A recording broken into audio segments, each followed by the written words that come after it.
চাচা এর একটা শিকড় বাবা আছে। শিকর বাবা এত বিশাল অলৌকিক ক্ষমতা হ্যাঁ খুঁজতে পেলেন আপনি। অনেক খোঁজার পরে একটু সন্ধান পাইলাম আর কি। এত সিরিয়াল ভেবেন না, যে লম্বা সিরিয়াল অনেক লোক আহে। আপনি এই সোজা যান, এই সোজা যাইয়া বামে গেলে পাইবেন।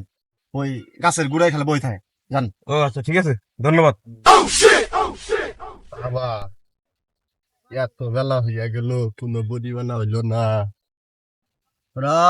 সবুদর কে মনে আইতাছে, গ্রান পাইতাছি। দূর বাবা, কে ভাইটার জন্য আজ্ঞা দিচ্ছে এই গ্রান আইতাছে। চুপ থাক। আমনে না হানা বন্ধু বাবার সাথে থেকে আমার কোনো জীবন উন্নত হইল না। হ্যাঁ, বাবার দেয়া পাইছি।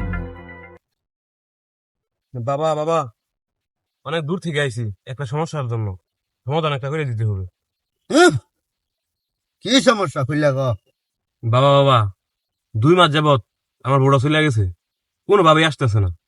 একটা আপনি উপায় করে দিতে হবে। বৎস, তোর অনেক সমস্যা। সমস্যা নাই, সমাধান বের করে ফেলছি। কিরিবিরি কিরিবিরি। এই নে বৎস, একটা তোর পায়ে বানবি, একটা তোর বালতি সিপাই রাখবি, আরেকটা তোর রান্নাঘরের চুলায় রাখবি। বৎস, তোর 3টা ঘোড়ার নেতা দিছি। এর ফল কি জানস? এক, যেটা পায়ে বানবি, ঘোড়ার গতিকে তোর বউ তোর কাছে ছুটে আসবে। 2, যেটা বালিশের সিপাই রাখবি, ঘোড়ার মতো তোর বউ ঘুমাইতে পারবে না, রাত জাগবে আর শুধু তোর কথা মনে করবে। বৎস, 3 নাম্বারটা অনেক ভয়াবহ। তোর বউ যখনই চুলাই রানতে যাবো, মনের বলে সালোর মধ্যে লবণ বেশি দিয়ে লাবো। বৎস, নিয়মগুলা ঠিক মতো পালন করবি। যা, তোর আশীর্বাদ দিয়ে দিলাম, যা, আর হাদিয়াটা দিয়া যা।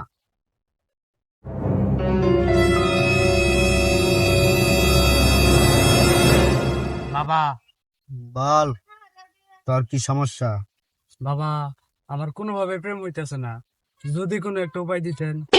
যা, তোর প্রিয় মানুষের পায়জামা, উড়ুনা, জামা, এই 3টা থেকে একটা টুকরা লইয়া। বাবা আমি জানতাম এগুলা সব লাগবো, তাই আমি এগুলোর সাথে করে নিয়ে আইছি। ইয়া, এত টুকরা কে? বাবা আমি যারে দেখি তারাই ভাল লাগে, তাই সবটির জামার মধ্যে কিছু অংশ ছিঁড়ে নিয়ে আইছি। বাবা আরো কয়েকটা আছে, নিয়ে আমু নাকি? তুই কি প্রেমিক? তুই কি আমাকে ভণ্ড বাবা মনে কর?